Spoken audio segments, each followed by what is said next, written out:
Don McCullin is a British photojournalist, specializing in war photography as well as scenes of the poor and impoverished. He began his career in 1959 and has since photographed conflicts around the world, including Cyprus, Vietnam, Nigeria, as well as Northern Ireland. His career as a photojournalist has earned him several awards, as well as the honor of being knighted in 2017. Being as though the content of his photography is meant to be depicted as gritty, all of the photographs presented in this project are in black and white. The first image I'd like to present is this one from Cyprus in 1964. This photograph, titled Cyprus, won McCullin the World Press Photo of the Year in 1964. The photo depicts a Turkish woman mourning the death of her husband. The woman's expression is one of sorrow, grief, and anguish. While this woman is the focus of the image, the individuals surrounding her share her emotions, and capturing them in the photo as well adds to the meaning.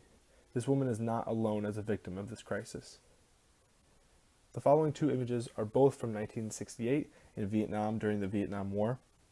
McCullin's photography from this era is highly regarded as some of the best to come out of the war in Vietnam. This first image is titled Grenade Thrower and depicts a United States Marine risking his life during a firefight to throw a grenade. Testimony from McCullin, along with this image, states that this Marine's hand was shot almost immediately following this hazardous maneuver. Framing the Marine in the center of this image, flanked by the upright bars, evokes a feeling of being trapped. This second photograph from the Vietnam War is a reversal of the first. Instead of a Marine soldier being in a field of battle, they are inside what appears to be a normal Vietnamese household. The juxtaposition of the war and the soldier with the photograph of the husband and wife reminds the viewer of the consequence of such conflicts. McCullin means to depict war and crisis in a way that is very much human. The next photograph was taken in the Nigerian secession state of Biafra.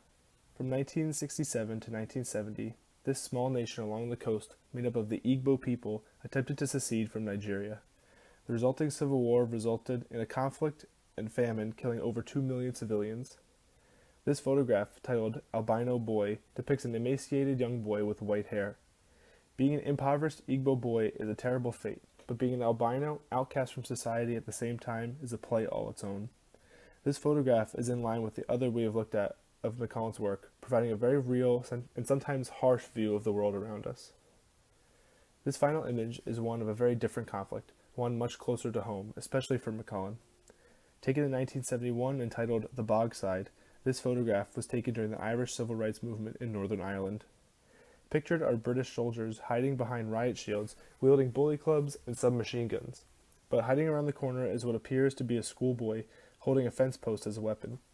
The conflicts McCullin photographed before were from faraway places, and anyone back home in the UK could never imagine such a photo being taken so close to home.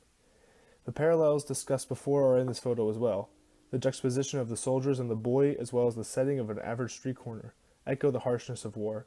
This could be any Irish boy on any street corner in Northern Ireland. Don McCullin's use of black and white photography, as well as emotionally evocative settings and subjects, make for very hard-hitting photography.